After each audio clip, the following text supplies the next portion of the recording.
إن الله وملائكته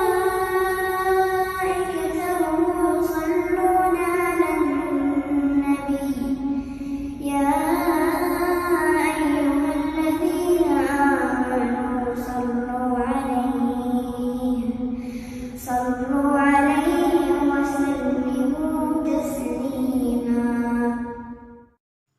الحمدللہ رب العالمین والصلاة والسلام علی سید المرسلین والعاقبۃ للمتقین اما بعد فاعوذ باللہ من الشیطان الرجیم بسم اللہ الرحمن الرحیم رب اشرح لی صدری ویسر لی امری واحلل عقدۃ من لسانی یفقہوا قولی رب زدنی علما رب زدنی علما رب زدنی علما. السلام علیکم ورحمۃ اللہ وبرکاتہ. ہم فضائل اہل بیت کے بارے میں پڑھ رہے تھے. آج بھی جو حدیث ہے اسی سے ریلیٹڈ ہے. رسول اللہ صلی اللہ علیہ وآلہ وسلم نے فرمایا تم میں سے بہترین وہ ہے جو میرے بعد میرے اہل کے لیے بہترین ہے.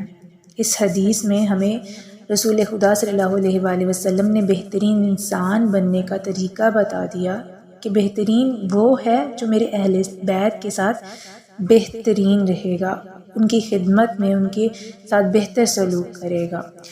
ایک اور روایت ہے، حضرت زید بن ارقم رضی اللہ عنہ سے روایت ہے، رسول اللہ صلی اللہ علیہ وآلہ وسلم نے ارشاد فرمایا کہ میں تم میں دو چیزیں چھوڑے جا رہا ہوں، میرے بعد جب تک تم انہیں پکڑے رکھو گے کبھی گمراہ نہ ہوگے. ان میں سے ایک دوسری سے عظیم تر ہے.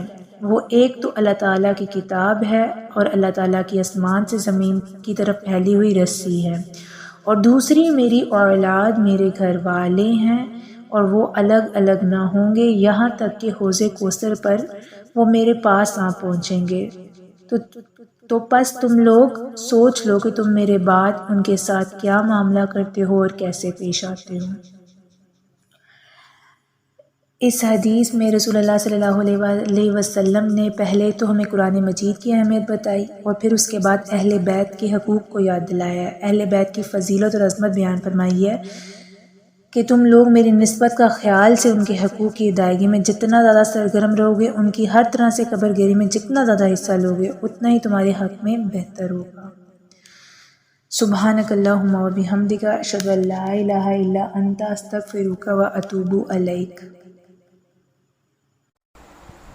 بسم اللہ الرحمن الرحیم.